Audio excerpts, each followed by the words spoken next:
As a teenager, I remember my confirmation rabbi trying to discuss Hanukkah with us, and I argued with him to the hilt that this was not a useful holiday. This holiday that was about shirking off assimilation, about military victory, about a miracle that may or may not have happened at a temple that was not necessarily relevant to Reform Jews. Now, some of that may be in my memory, and I may have, created some of those arguments after I was in confirmation class. But I do remember giving my rabbi quite a run for his money, and I wonder in retrospect what he made of this very difficult student.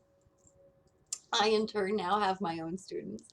And for the most part, their perspective is not what mine was when I was a teenager. Instead, they love Hanukkah. And it may be that they love the gifts.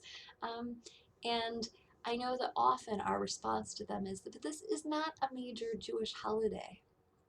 And at the same time, anytime they love something Jewish, I love that they love it.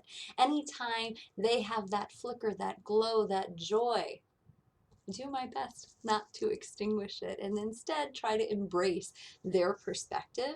And in trying to find the joy in Hanukkah, I have found. I'm going to share with you an excerpt from a piece of writing by Rabbi Mike Moskowitz, Rabbi Rachel Barenblatt, who you may also know as the Velveteen Rabbi, and Victoria Cook.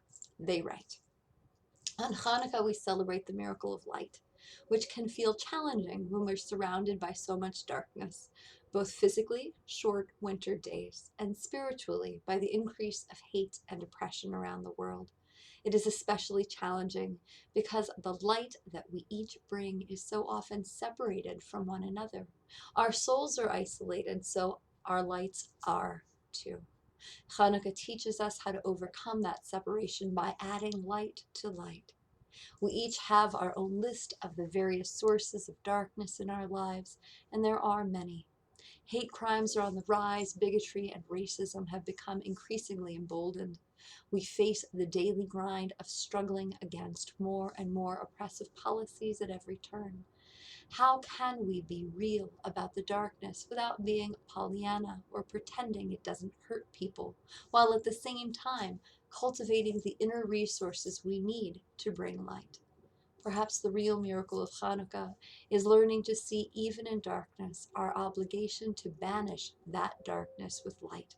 After all, that's how God answered the original darkness. Vayhi or, let there be light.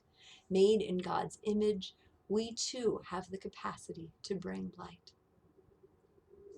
One of the things that I love about this piece is that it brings Hanukkah into the contemporary. It reminds us of the darkness that we struggle with, and I think it invites us to think about the darkness in our own personal lives, that which we push up against.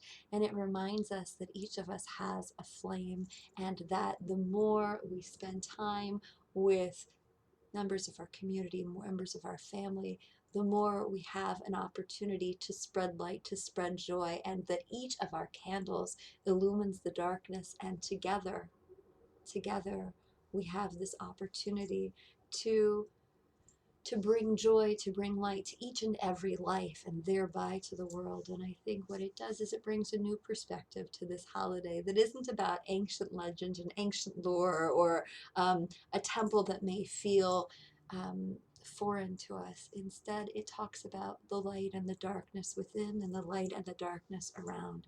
And it invites us very much to take part in bringing the light. And so I want to wish you a Chag Urim Sameach, a joyous, a happy festival of lights. I hope that you will join us at BHSS online and in person when you can for this festival, and that you will find more and more light in your life.